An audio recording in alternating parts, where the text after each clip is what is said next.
देवयानी, अब तुम्हारी problem solve हो जाएगी।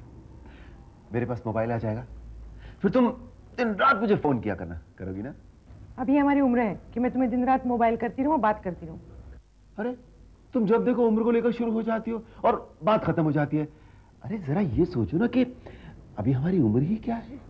आईने में जरा अपनी शक्ल देखिए, अपनी बेटी की उम्र देखिए, तब अंदाजा लग जाएगा तुम्हारी उम्र का। ये तुम क्या कह रही हो? मेरा एक भी बाल सफेद नहीं हुआ है। कोई भी नहीं कह सकता कि मैं इतने बड़े बच्चों का बाप हूँ। हाँ, जैसे कि जिसके बाल सफेद हो जाते हैं वही बूढ़ा हो जाता है। मतलब तुम मुझसे मोबाइल पे बात नहीं करोगी? हाँ ठीक है। अरे बाबा, तुम तो नाराज हो गए। मैं तो मजाक कर रही थी। मुझे तो बहुत खुशी है कि तुम्हारे पास मोबाइल है।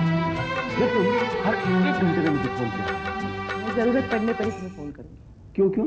अरे वरना दादी माँ बाबूजी कितने नाराज हो जाएंगे, डांटेंगे मुझे। अरे छोड़ो ना दादी माँ बाबूजी को। नहीं बाबा, तुम्हें कुछ नहीं कहेंगे, उल्टा मुझे ही डांटेंगे। कहेंगे देवयानी अरुण के साथ मोबाइल पे इतनी लंबी लंबी बातें करती रहती है, तो मैं क्या जवाब दूंगा? तो ऐसा करते हैं, हम लोग टाइमिंग डिसाइड कर लेते हैं।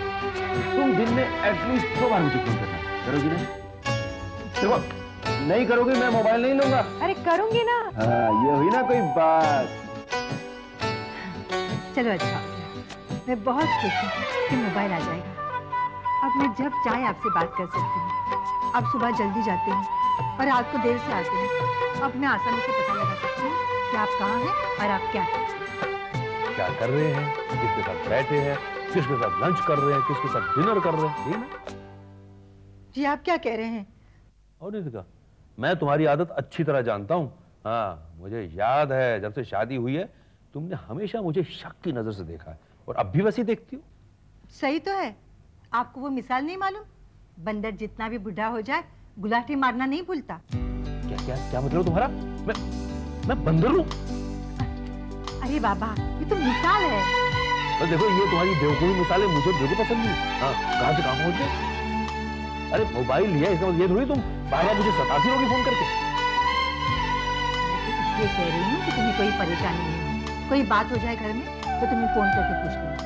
हाँ, ये खाने के लिए क्या बनाऊं? आते हुए कुछ लेते आना। आप कहाँ हो अभी?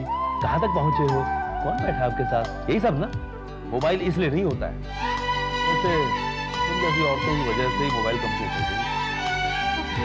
तुम तो ऐसे बात कर रहे हो कि मैं ही तुमसे दिन रात बातें करती रहती हूँ। हमसे तो बात करना ही बेकार है। मेरे कहने का मतलब यह है कि मोबाइल पर बेकार बातें करके मोबाइल का बिल मत बढ़ाना। अच्छी तरह जानता हूँ, ऑफिस में जाता नहीं हूँ।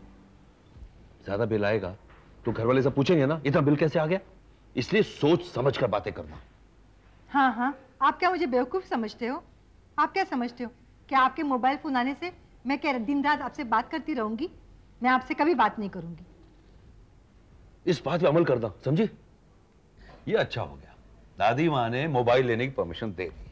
हाँ भैया, अब कोई परेशानी नहीं होगी। परमिशन तो मिल गई, अब डिसाइड करो कि कौन सा लेना है। मैं तो कहती हूँ सेकेंड हैंड मोबाइल लेंगे तो अच्छा रहेगा। फिर तुम बोली, और बोली भी तो क्या? तुम्हारा दिमाग ये सेकेंड हैंड चीज खरीदने के लिए क्यों सोचता है? अरे सेकेंड हैंड मोबाइल लेंगे तो 2 दिन में खराब हो जाएगा और फिर उसे ठीक कराने जाओ, जितना खर्चा उसमें होगा ना, उससे कम पैसों में नया मोबाइल आ जाएगा। देवयानी, तुम बताओ कौन सा मोबाइल लिया जाए? भैया कोई लेटेस्ट और बहुत स्मार्ट मॉडल लीजिए। हाँ भैया, भाभी ठीक कह रही है, हमें कोई लेटेस्ट पीस लेना चाहिए। ठीक है, आज ही हम तीनों जाकर अपनी अपनी पसंद का मोबाइल ले लेते हैं। लेकिन 3 मोबाइल की क्या जरूरत है? फिलहाल तो एक से काम चल जाएगा। नहीं नहीं, जब दादी माँ ने हमें अलग अलग मोबाइल लेने के लिए कह दिया है तो हम अपना अलग अलग सेपरेट मोबाइल ही लेंगे। वैसे भी मैं ऑफिस तो जाता नहीं हूँ, बाहर रहता हूँ दिन भर, तो मुझे अलग मोबाइल चाहिए। भैया ठीक करें, कभी कभी हमारी मीटिंग अलग अलग होती है तो हमें 3 मोबाइल तो चाहिए। ठीक है, मेरे पास एक आइडिया है। तुम चुप रहो ना। अरे भैया प्लीज भाभी को बोलने दीजिए ना। अरे क्या बोल रहे तुम? पता कुछ है नहीं, ऐसे अपनी टांग अड़ाई। आप क्यों बार बार इन्हें डांटते रहते हैं? तो फिर अपनी भाभी को समझाओ कि खामखां अपनी टांग बीच में मत अड़ाए, ना ही मेरा दिमाग खराब करे। हाँ, हम नया मोबाइल लेने की बात कर रहे थे, बताओ कब लेना है? नया मोबाइल ले रहे हो तो उसे ठीक से इस्तेमाल करना, कहीं गुम ना हो जाए। तो अपना मुंह बंद भी रखोगी? भैया आप लोग एक काम करिए, मेरे पास एक आइडिया है। आप लोग नया मोबाइल लीजिए, उसे इंश्योर करिए। मेरी फ्रेंड रीना है ना, उसके शोहर ने ऐसा ही किया है। मैं उसके फोन करके वो इंश्योरेंस एजेंट का नंबर ले लेती हूँ। अरे अगर ऐसी बात है तो कोई टेंशन ही नहीं है। हम लोग नया मोबाइल लेंगे और अगर वो गुम भी हो जाए तो कोई चिंता नहीं। हम नया मोबाइल लेंगे, फिर उसका इंश्योरेंस कराएंगे, फिर बनवा देंगे, हैं? फिर हमें इंश्योरेंस वाले दे देंगे। तुम्हें क्या लगता है इंश्योरेंस वाले इतनी आसानी से दे देंगे हमें? ये इंश्योरेंस वाली बात मैंने नहीं की है, देवयानी ने की है।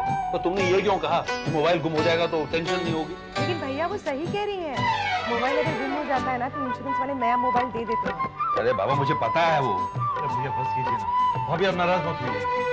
इन्हें तो मेरी हर बात कड़वी लगती है। आइंदा से अगर आपने मुझ पर गुस्सा किया ना तो मैं अपने मायके चली जाऊंगी। लो, इस उम्र में मुझे मायके जाने की धमकी दे रही है। आपके पास कौन सा मोबाइल है? बिल्कुल लेटेस्ट पीस है। आपको 1 साल का 1750 भरना पड़ेगा। ठीक है, हम 1750 भर देते हैं। दूसरी क्या फॉर्मेलिटीज है वो भी बता दीजिए, हमें ऑफिस के लिए देरी हो रही है।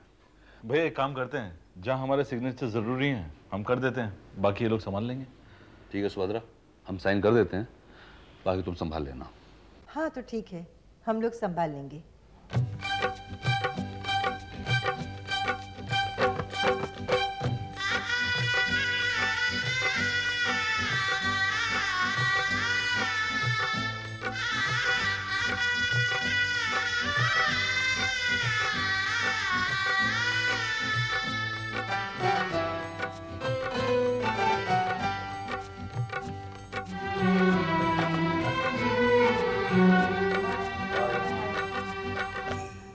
शर्मा, इस इंश्योरेंस के बारे में आप जरा हम लोगों को डिटेल में बताइए।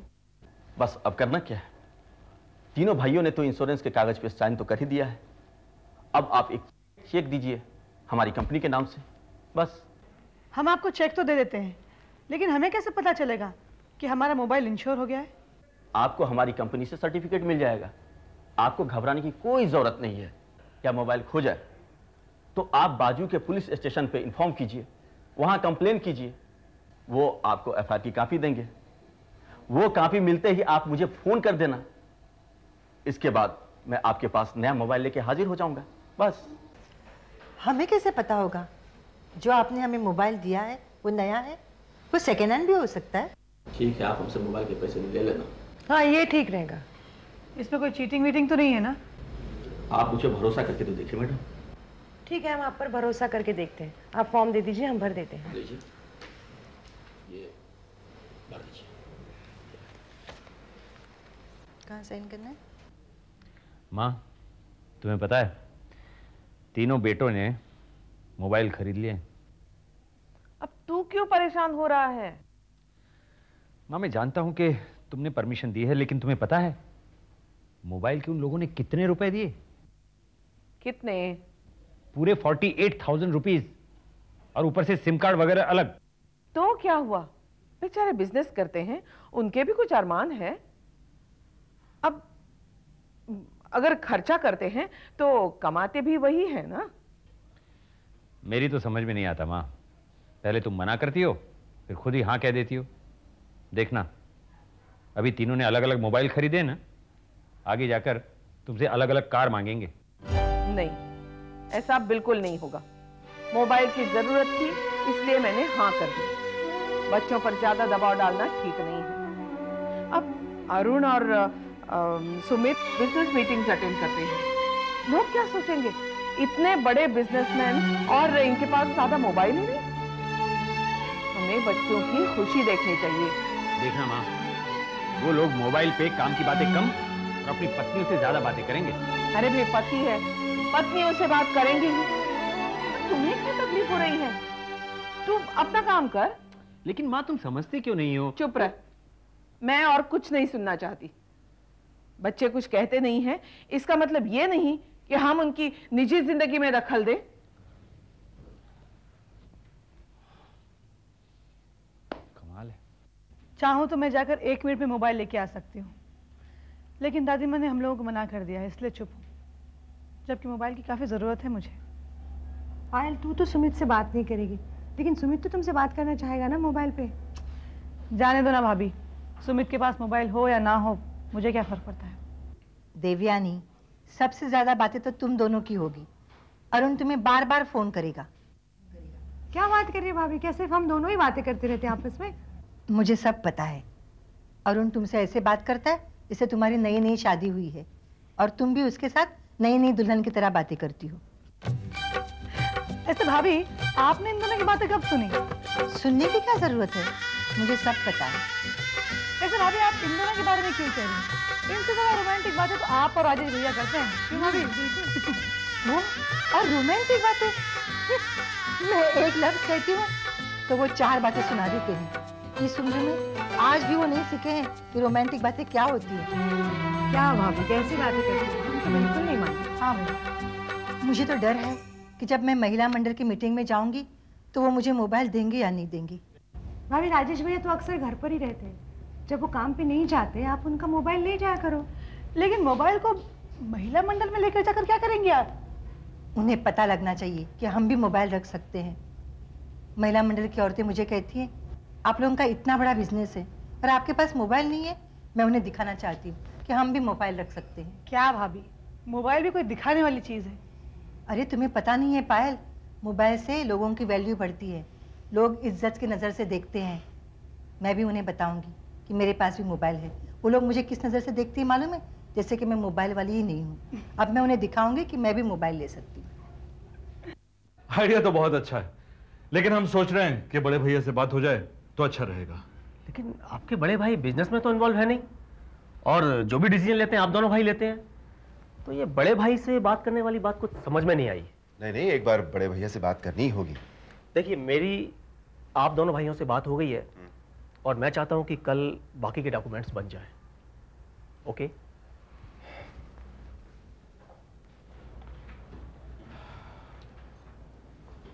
अरुण भैया, बात कुछ ज्यादा ही बढ़ती जा रही है, कुछ ना कुछ करना होगा। सुमित, राजेश भैया हमारी बात नहीं मानेंगे। बेहतर यही होगा कि हमें बाबूजी से इस बारे में बात करनी चाहिए, वही इस प्रॉब्लम का कोई हल निकालेंगे।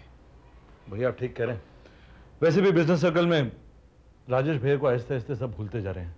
अगर हम उनसे कहेंगे तो वो बुरा मान जाएंगे। बेहतर यही है कि बाबूजी से बात करनी चाहिए। बाबूजी, बिजनेस सर्कल में राजेश भैया की वैल्यू घटती जा रही है। हम चाहते हैं कि वो बिजनेस में इन्वॉल्व हो जाएं, लेकिन हमारे जो क्लाइंट्स हैं वो हमारे ही डिसीजंस को फाइनल समझकर डॉक्यूमेंटेशंस कर रहे हैं। मेरी समझ में नहीं आ रहा कि हम क्या करें। बेटा, मैंने समझाने की उसे बहुत कोशिश की, लेकिन वो समझना ही नहीं चाहता। बाबूजी, हम नहीं चाहते हैं कि राजेश भैया को हमारे क्लाइंट्स भूल जाएं। आप प्लीज उन्हें समझाने की कोशिश कीजिए और ये कहिए कि वो बिजनेस में ध्यान दें। ठीक है, मैं उसे समझाने की कोशिश करूंगा। बाबूजी, हम ये नहीं कह रहे हैं कि हम दोनों काम कर रहे हैं और वो आराम कर रहे हैं। राजेश भैया हमारे बड़े भाई हैं। पहले उनके डिसीजन के बगैर कोई काम नहीं होता था, लेकिन आज क्लाइंट्स उनके डिसीजन के लिए वेट करने के लिए तैयार नहीं है। उसके सर पर एक अजीब सा जुनून सवार है। वो अपने खुद का बहुत बड़ा बिजनेस शुरू करना चाहता है और इसीलिए खानदान के बिजनेस को निग्लेक्ट कर रहा है। सुबह घर से निकल जाता है, शाम को घर देर से लौटता है। पता नहीं, भगवान जाने उसका बिजनेस कब शुरू होगा। बाबूजी, आप फिक्र क्यों करते हैं? बहुत जल्द मेरा बिजनेस भी शुरू हो जाएगा। अब तक शुरू हो गया होता अगर सुभद्रा के भाई जतिन ने अपनी टांग ना अड़ाई होती। तो बहुत लालची निकला, एन मौके पे उसने धोखा दे दिया मुझे। मुझे उम्मीद नहीं थी इस तरह से वो करेगा। केस कर दिया मुझ पर और मेरा हिस्सा देने को तैयार नहीं, जबकि मेरे ससुर जी ने अपनी जायदाद का आधा हिस्सा हमारे नाम किया हुआ है और मैं ये हासिल करके रहूंगा। बाबूजी, देखो राजेश बेटा, दूसरों की दौलत पर हक नहीं जताना चाहिए। उसकी मर्जी है। उसकी मर्जी क्या मतलब? वो कहता है कि बिजनेस उसने एस्टैब्लिश किया है, जबकि ठीक तो कहता है वो। उसने अपने बलबूते पर अपना बिजनेस एस्टैब्लिश किया है, तो प्रॉपर्टी पर हक भी तो उसी का बनता है। सुभद्रा उनकी बेटी है, इसलिए तुम्हारे ससुर ने तुम लोगों के नाम आधी जायदाद कर दी, लेकिन वैसे देखा जाए तो हक तो जतिन का ही बनता है। ऐसे कैसे उसका अधिकार है? उसने मुझ पर केस करके अच्छा नहीं किया। मेरे सारे सपने उसे तोड़ दिए। मैं अपने घर का बिजनेस छोड़ के एक नया बिजनेस शुरू करने वाला था और सब गड़बड़ कर दी इसने। मैं अपने खानदानी बिजनेस में जाने से कतराता हूं आज। लोग मेरी इज्जत नहीं करते, कैसे करेंगे इज्जत? बेटा, ये अपना खुद का बिजनेस है, इसमें तुम्हें बेइज्जती की बात क्या लगती है? तुम खुद जब ऑफिस जाने लगोगे ना तो अपने आप लोग तुम्हें इज्जत देने लगेंगे। नहीं बाबूजी, जब भी कोई बात होती है ना तो क्लाइंट्स सुमित और अरुण से राय लेते हैं, मुझे वो पूछता ही नहीं है। मैं नहीं जाऊंगा बेइज्जती करने। मैं नहीं जाऊंगा। राजेश, राजेश बेटा, राजेश। क्या हुआ आपको? आज आप इतने गुस्से में क्यों लग रहे हैं? बाबूजी की वजह से। मैं ऑफिस नहीं जाता हूं ना, इसकी वजह से मुझे लंबा चौड़ा लेक्चर दे दिया। आपके भाइयों ने जरूर कोई शिकायत की होगी। नहीं, उन्होंने कोई शिकायत नहीं की है। जब मैं खुद ही ऑफिस नहीं जाऊंगा तो क्यों कोई इज्जत देगा मुझे? ये जो कुछ भी हो रहा है ना तुम्हारे भाई की वजह से हो रहा है। मुझे क्यों कह रहे हैं आप? मैं तो आपके साथ हूँ। मैंने कब अपने भाई का साथ दिया है? पता नहीं ये जतिन को क्या हो गया है। लेकिन कितना अच्छा आदमी था ये, अचानक इतना लालची कैसे हो गया समझ में नहीं आता। मेरी भी समझ में नहीं आ रहा है कि ये जतिन को क्या हो गया है। मैं खुद उसे जाकर समझा के आई थी। एक बात याद रखना, मैं अपना हिस्सा हासिल करके रहूंगा। मैंने कब इनकार किया है? मैंने आपसे कह दिया ना कि मैं आपके साथ हूँ। आप जैसा चाहेंगे वैसा ही होगा। अरे मुझे देरी हो रही है, आज मेरी महिला मंडल की मीटिंग है। पता नहीं तुम ये महिला मंडल की मीटिंग में जाकर करती क्या हो? आप बाबूजी का गुस्सा मुझ पर मत निकालिए। आप क्या जाने औरतों की बातें। अच्छा सुनिए, सुनाइए। आज आप अपना मोबाइल मुझे दे दीजिए ना। मोबाइल? क्यों, किस लिए? बस ऐसे ही। नहीं, कोई जरूरत नहीं है। आज महिला मंडल की मीटिंग है ना, तो मैं चाहती हूँ कि महिला मंडल की अध्यक्षा मैं ही बनूं। पहले घर की जिम्मेदारी तो अच्छी तरह से संभाल लो। पहले मुझे तुम घर की अध्यक्ष बनकर दिखाओ, फिर बनना ये महिला मंडल की अध्यक्ष। मोबाइल ले जाकर सबको रौब झाड़ना चाहती हो तुम? क्या आप नहीं चाहते हैं कि आपकी पत्नी का सोसाइटी में कोई स्टेटस हो, इसमें आपका भी तो नाम होगा?